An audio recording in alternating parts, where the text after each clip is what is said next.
Episode 4 of the Warlords Council. It's big. It's a big weight, big reveal. Big chapter, 896. Felt so good. So we finally hit this moment. We've been waiting for it. The Charlotte family has put Katakuri on a pedestal. Since day one, yeah. Since day one. Since his introduction. He's got an OCD about not laying on his back. He thinks it's the ultimate shame. Not showing his face. How does so many members of his family not know what he looks like? He's the eldest. I mean, I guess they just grew up never seeing it, you know? So apparently in the SBS in the most recent volume, which came out yesterday in Japan, volume 88, someone mentions, like, during the tea party, you see him take a bite of an apple, but he still has a scarf up. So apparently he just, like nobody ever sees him eat. Like, he's so, I guess, ashamed of his own mouth. Be able to tell, though, if you see him take, like, a donut or something, and he stuffs it down his scarf hole, and he pulls it back up, and all of a sudden there's a bite about this big out of the donut. Can't you draw a couple conclusions about at least what's going on behind that scarf? I wonder if there's some rumors in Totland, like, circulating, like, what is Katakuri's mouth? They probably had tabloids about the Big Mom Pirates. I'm sure. The big news.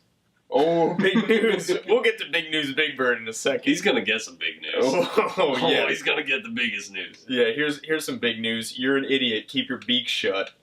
Yeah, he's really hoping to get himself killed. Yeah.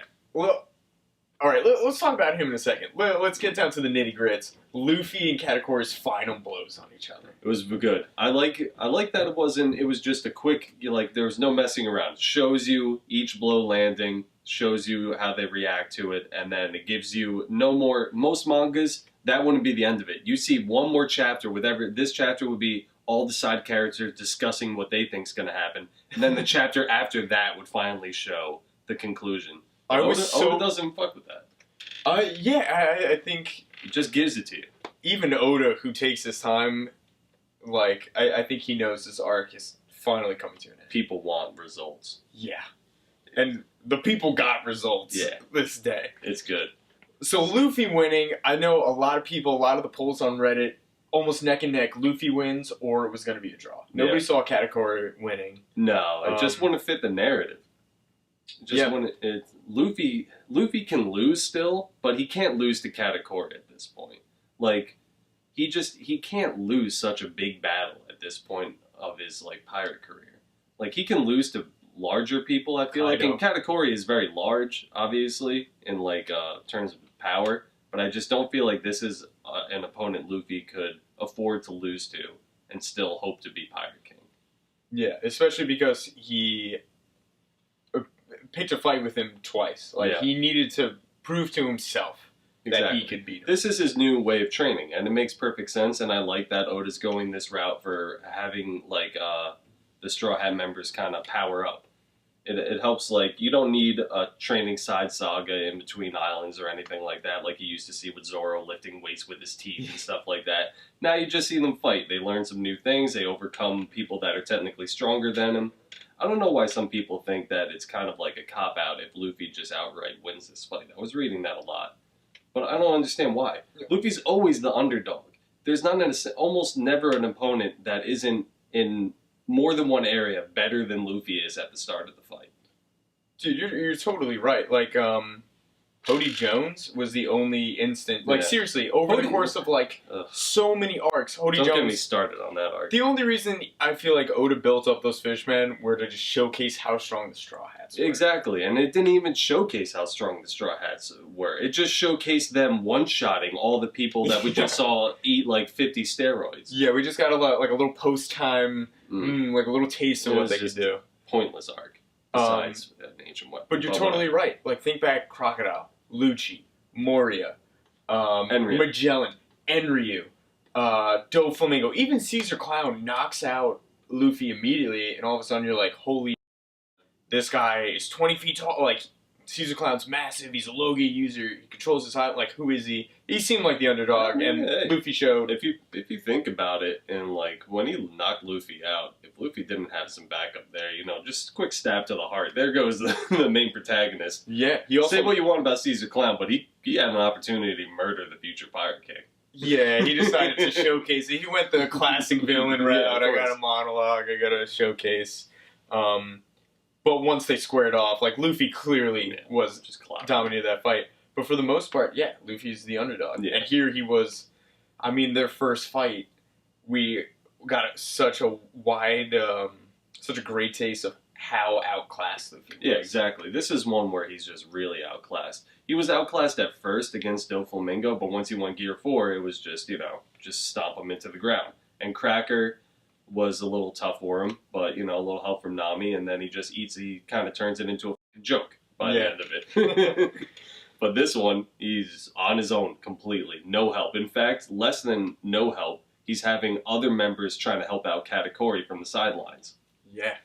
So, not only was he an underdog in just the straight-up fight, he's an underdog on top of that with, blow darts flying at him in the middle of the fight as well. Gotta respect the man, yeah.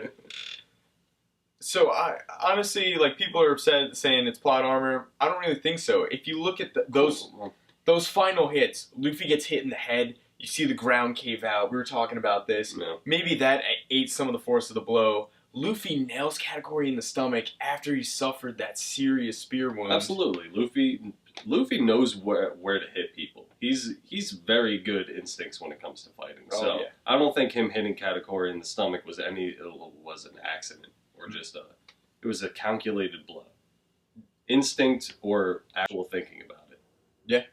But on top of that, I feel like when people say that Luffy's taken too many hits this fight, you have to also understand that Luffy still does have the rubber fruit. And even though Haki obviously does a lot to hurt that, you have to also kind of take into play that he has Haki and he also still has the rubber fruit, which probably still helps boost his defense a little bit more as well. And Katakuri's hitting him with a mace. Yeah. Which normally Luffy would be completely immune to. So now it's just a Haki battle, but I'm sure his fruit does still help. Yeah. Gear 4, we saw that when Doflamingo kicks Luffy in Gear 4, it's as hard as Armament Haki, but it still has the elasticity, bro. It's still very malleable. Yeah, you can't break Luffy's bones. Luffy's bones are rubber. You can break Katakuri. I don't know. You can knock out Luffy's teeth, apparently, though, so whatever. Those are not rubber. Those are regular teeth. Everybody in One Piece loses teeth. It's fine. Nobody has. The dentist, that's what you got. That's the belly man. Yeah, Nami should get into dentistry. She's the cruise dentist. Ooh, she's leaning over you. Oh, I'd be knocking out my own teeth. You'd get the bill, it'd be like 15 million berries. What the fuck? Insurance will cover it, I'm sure. This is a sham. Insurance covered by Vegapunk. It's great. It's great. Vegapunk insurance? It's great. Come into my lab. Frankie insurance.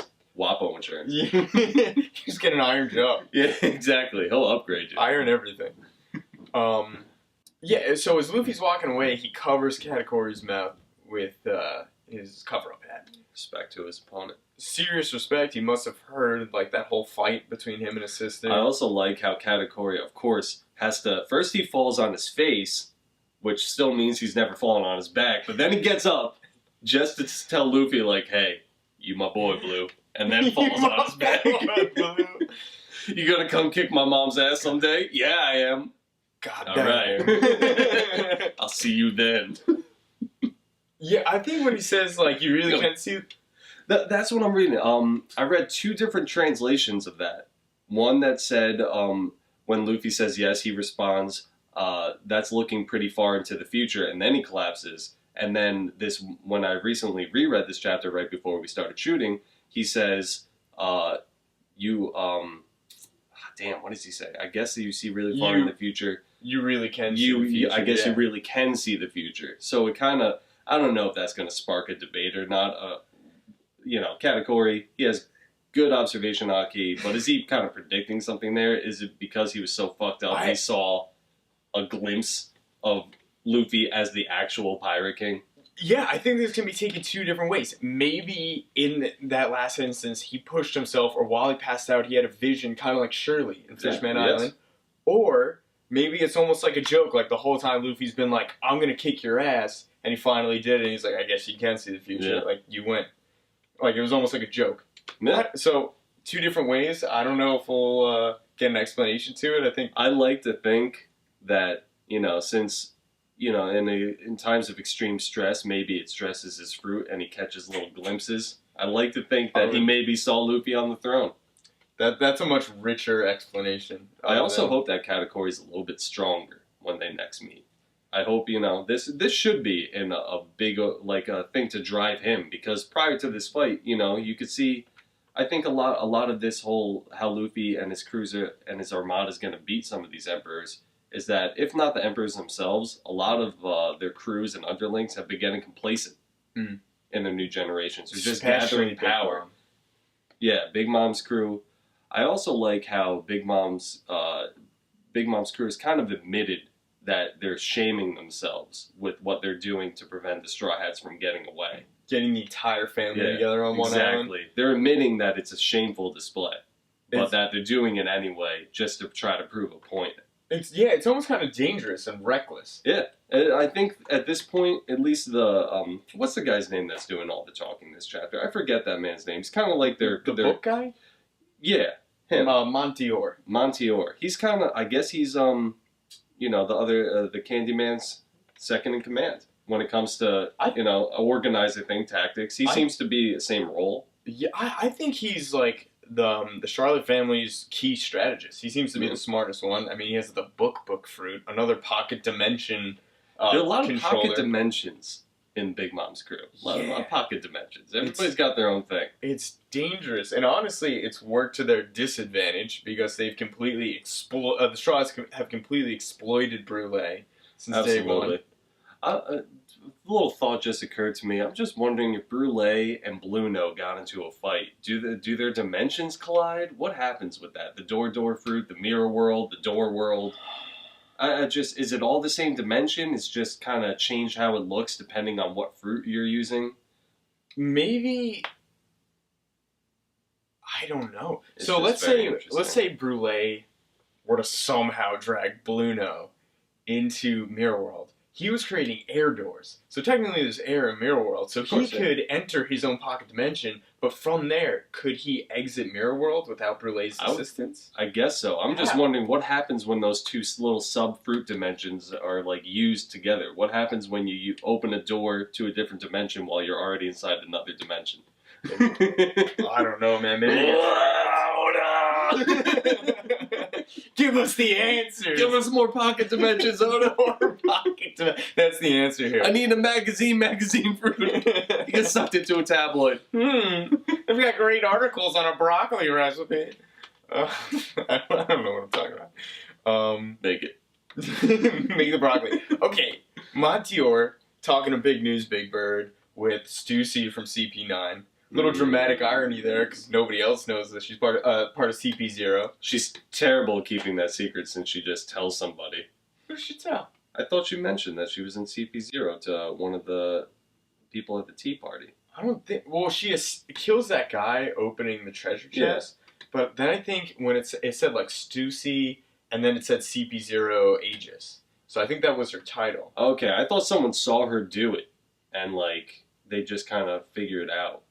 Or she just said oh, I'm part of an organization. No, I could be completely wrong. I guess I don't think so. No, I know what you're saying. I think we as the audience got some insight into that moment. Okay. No, I don't think anybody knows that she's CP0. So here's my theory, and I was talking about this. Lay it on. Katakuri goes down. The Germa 66 and maybe the Sun Pirates, maybe the Sun Pirates create a huge tsunami to wipe out Big Mom's ships. The Germa engage Big Mom's crew. There's a huge battle royale. The Sunny escapes into the distance. Katakuri is lost to Straw Hat Luffy. Big News Big Bird is going crazy. Monteor can't possibly let this news get out into the World Economic Times. They're going to print millions of copies saying that the Big Mom pirates have been completely shamed. It's possible he's got all those giant books with him in this moment. Maybe he just creates one and just snaps Morgan's into the book. And he's like, we got to figure this out. I don't think that'll solve their problem. I think it's going to make the problem worse. Big News Morgan, I don't think he's going to meet his death. He should. He's talking a big game right now. He's talking about actively f***ing over an emperor's, whole image. Yeah. To their main strategist face. Pretty ballsy by him. But I guess, reporters, they think they're immune. Yeah. I mean, closing him in a book wouldn't kill him. It would just put him in the I book just think with all that's happened so far and all the people that are going to be spreading this story regardless, I don't think killing him or trapping him in a book or anything will solve any of their problems whatsoever. Yeah. Like, not everybody that's seen it is loyal to Big Mom. That's seen this go down. There were plenty of other guests at the wedding. There were plenty of... CP0 would obviously maybe choose to leak that information. I think they would. I don't think the world government would leak it out, though, that Straw Hat Luffy, in the course of a month, has toppled Doflamingo. But the world government doesn't owe any favors to Big Mom. If she looks bad, that's good for them. That's true. And they could try to spin it into trying to downplay the Straw Hat's role in it all, but just saying that, you know, this is Big Mom, one of the emperors of the sea, isn't all she's cracked up to be. Side more with your world government. We're going to take it over. Or it might be good to tell the world that she's weakened now, and all of a sudden, all these pirates who want a little taste of the territory. I could see Big Mom, after this, losing little chunks of territory here and there, and her crew have to spread their net a little wider to try to keep control of everything once news gets out. But she has a lot of kids, and if all of them have ridiculous bounties, I could see some of them getting captured. Oh, absolutely. Getting sold off. Why not? There's going to be blood in the water at the end of this arc, for sure. And a lot of sharks are going to come in to take a bite.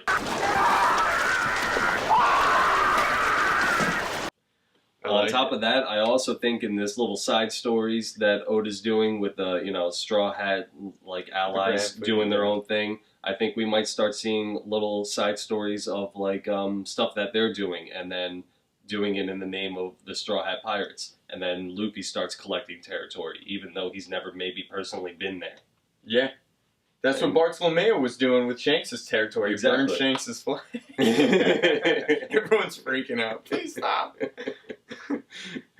Does Shanks get mad? We don't even know. I don't think Shanks would get mad if somebody burnt his flag. I don't think he'd really care. I don't think some of his crew would maybe do something about it, but I don't think he personally would give a fuck. I don't think he would massacre farmers and village people. Yeah, no matter what, I don't feel like Shanks has anybody on his crew that any peasants have anything to worry about. Yeah, it just seems like... Lucky Roo isn't coming in to shoot your daughter in the kneecap because he just shows up, takes a link of ham off your dinner table, shoots your son in the face. Slings your wife over his shoulder. The red hair says hello. Don't forget who owns Lucky Roo. Oh, man. Terrible. We gotta get Chris Hansen on his case. Lucky Roo, I'm trying to say. You brought ham shanks. You brought a flintlock pistol. What are these things for? Are you planning to cause trouble? But yeah, Big Mom's going to lose some territory. She's going to have to go on the defensive after this. She's going to be taking a lot of fire, both like politically and like I think physically with her territory. Kaido might even maybe accelerate his plans once he hears about this. I can see that. He wants to get this war going. He wants to get it popping. Yeah. And where does Blackbeard sit in all this? We don't know. Well, last thing we know is Blackbeard is supposedly going to assault, the Revolutionaries' main island headquarters. One of their headquarters, at least. He's also apparently become obsessed with devil fruits, or they've been collecting devil fruits. Yeah. Maybe he would want to lead an assault against Big Mom. She's got some insanely OP fruits under her command. Yeah. So far it seems to be all the emperors. Blackbeard maybe is collecting Logia fruits or something like that. It seems like, Kaido's obviously collecting Zoans, and Big Mom sees mostly Paramecia. Almost, I think, maybe entirely. Yeah. I don't think we've seen any Zoans. No. And they went out of their way to classify Dogtooth as a Paramecia. The awakened Paramecia. Like, what can't you do? Here's something I was thinking about. Did we talk about this in the last episode? Can Khalifa from CP9, if she awakened her fruit, could she just be like a full bubble woman? Like a Logia type, letting bullets pass through her? I think most Paramecias would turn into something like that once they awaken their fruits, because it seems like, well, actually, Doflamingo couldn't turn himself into string. He could just make strings inside his body to stitch his organs back together. Yeah, I guess maybe he can't, but he could still turn the floor into strings. Any building, any inanimate object, I would assume. Yeah, what I'm thinking about is we've seen a lot of Paramecias like Magellan, like Opera with the cream, CP9 girl. Even in the One Piece movie, there was this chick who had like the liquid fruit. She might have been a low-key user. But if you can secrete something and create like like a seemingly like infinite amount of something, can you eventually awaken and become that actual substance? Because that's what we're seeing with Katakuri. Yeah, yeah. I think it might impressive. depend on what kind of Paramecia you are. Like, I don't think this would happen to, say, Luffy. I don't think he'd be able to heal by turning the ground into rubber and ripping off a chunk of the floor and stuffing it into his, like, his arm or his chest. Dude, if Oda goes with that, that's insane. We just called it. Luffy's awakening fruit. But yeah, like Opera. What? It's just worthless. Come on, man. Like, you could have been so much more. I thought it was cool, like, sending out, like, burning hot cream all over the place. That sounds a little weird. Opera, you dirty boy. The cream monster. Too bad he was an idiot. And now he's dead. I like how he used to just shoot people with a crossbow for fun. He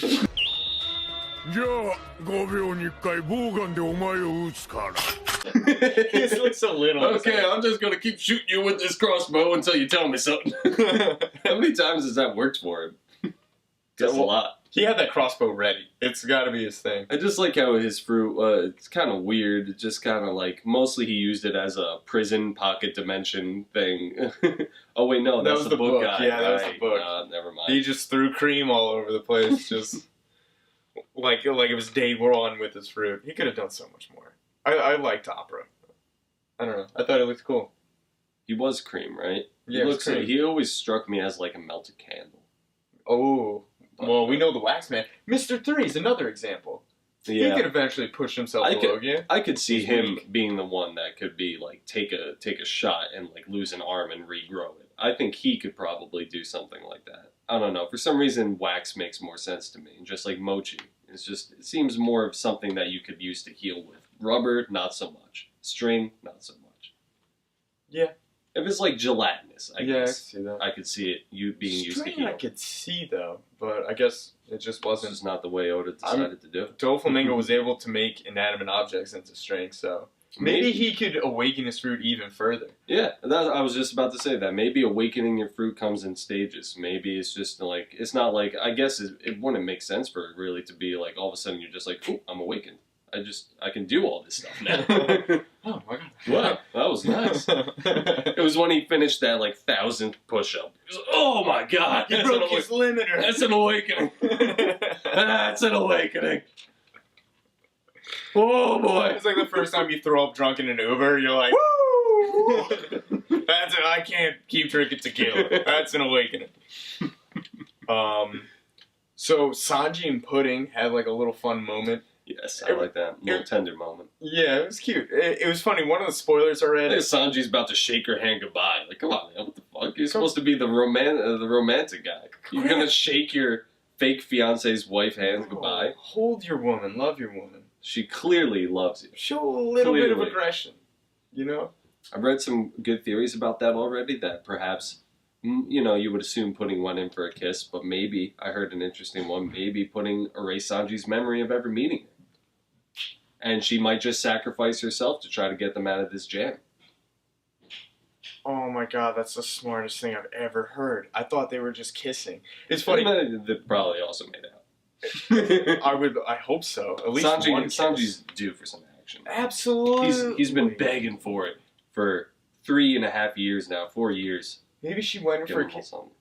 Pudding's the ultimate manipulator. Maybe she went in for like a sweet little kiss, which no one could deny. Boom. What's your grandma's name? Who knows? she just starts pulling. Did she love you? Up. Not really. Oh my god. Sanji has the IQ of a 3-year-old now because his brain is... I'm sure that happened when Pudding was learning how to control her fruits. I'm sure she made one or more brother or sister a little special. Oh my god. I wonder if she's ever done it to Big Mom. That's that could be something. I don't know. That's on a whole different... That's the thing. Like, Pudding has one of those fruits which is just like, who could she have already messed with? And how much? We'll never know. That's like Sugar with Doflamingo. Yeah. I always had this fun little theory. I have nothing to support this. But that, like, maybe at some point Sugar touched one of one of the Donquixote family members, like one of his head lieutenants, turned them into a toy. Nobody would remember. Yeah. I mean, who knows? We'll never know. It would be pretty cool if Oda threw in that little tidbit where when she was knocked out, all of a sudden you see like maybe some key members in different pirate crews like remembering, or like government positions all of a sudden remembering like friends, family, like subordinates that all of a sudden went missing. Maybe they messed with the wrong man. That would be... Dude, so here's something I've been thinking about recently. I don't know. Okay. But Sugar and Monet, the Harpy woman, yes, were sisters. That's true. Oh, they were? Yeah. Oh. They both have green hair. I had no idea. Yeah. I guess I never see the anime, so I don't, never know about hair. Yeah, Oda mentions it in the SBS. Someone brings it up. It turns out they're sisters, and Oda just briefly explained, he said that Doflamingo kind of adopted them out of like a really bad situation. That's all he said. So, Monet, the eldest sister, Monet's a brand of champagne, pretty popular, cheap champagne. The other girl's name is Sugar. Are they possibly two more long-lost Charlotte daughters? Oh. Maybe. That'd be interesting. You would think, I don't know, but why would they side with Doflamingo over someone like Big Mom? He just adopted... I mean, Big Mom, we've seen her. She could be abusive, especially towards her daughters. Yeah. We've seen a lot of daughters defect already. But she also doesn't seem the type to let, like, a useful subordinate just walk away. Yeah, it might not have been that simple. Yeah, of course not. I mean, there were little girls. Apparently, there were, like, a teenager and, like, a 10-year-old. Of course, in a manga that, like, everybody's mother is already dead, Big Mom, the worst mom of them all, is the one mom that's still alive. Damn. Everybody else's mom is dead. Poetic. Yeah, the only mom left is pure evil. And that's how she survived the One Piece world's curse of every mom dying forever. Yeah, I'm an iron balloon. And I don't know why women get pregnant in the One Piece universe. You don't do it. You got like a 10% chance of making it through this. If not now, by then certainly before your kid turns age 10. Like enough time to fill his life with like nice little tender moments, so that way he's haunted forever by your loss. And then you die of a strange illness. Or stairs. Wait, whose mom died from stairs? No, nobody's mom died from stairs. Zoro's his whole motivation to be a great swordsman, she died from stairs. She died in a sword fight? No, she fell downstairs. You either die, going on a suicide charge against a Yonko's pirate crew, or you fall down the stairs. Yeah, like what kind of stairs were these? Was she walking up like a cathedral, or like? Because I feel like if she would have had, she must have fallen down at least 60 flights of stairs for it to really drill home the death in the One Piece universe. Yeah, that was... Pell took a nuke to the face. Those must have been a hell of a set of stairs. There's knives at the bottom of the stairs. Stairs made of razor blades. Oh my god, what's going on at this dojo? It's a death trap. That's how you train kids, though. The stairs are made of razor blades. Yeah, poor guy. I just feel like if I fell down our basement stairs, I'd be messed up. Yeah. I'm not trying to. You'd probably stop halfway through. It's kind of narrow. Yeah. Ow. Hopefully I wouldn't die. I don't know. Hey. Grab the railing. Who knows? Hey, people break their necks. It's a shame, but it happens. God forbid. Pudding erasing Sanji's memory. That's insanity. Thank you. Either that or just telling him, you gotta stop smoking. It's disgusting. Your teeth are yellow. I'm not gonna kiss you with that breath. You've been chain smoking these things, man. But then in the next clip, he's smoking again.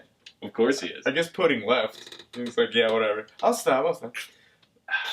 I think it was a kiss. I think she was going to be like, wait for me or something like that. So now Sanji can like kind of be a perv, but like inside now he has to like pull back a little bit. That would be like a fun little bit. She's going to make some kind of sacrificial move to help him out. There's still, like, even if they had help from the Sun Pirates, even if Germa comes in to save the day as well, Luffy's in no condition to help in any way whatsoever, so he's nothing but a burden. And Sanji's, of course, great, but he can only do so much, and it seems like they might be setting up a little Oven versus Sanji kind of thing. Seems like Oven's the big boss of this whole trap they've laid. Yeah. Seems like he's the one kind of the guy. He's the one orchestrating. Yeah. Maybe Snack, since he's a former Sweet Commander. Yeah. Brandon and Matt were just about to discuss the former Sweet Commander snack, when suddenly Brandon's Canon 70D stopped recording. No. It was a shame that neither one could talk about this mysterious character. I hope the viewers can forgive them. But for now, you'll just have to tune in next week on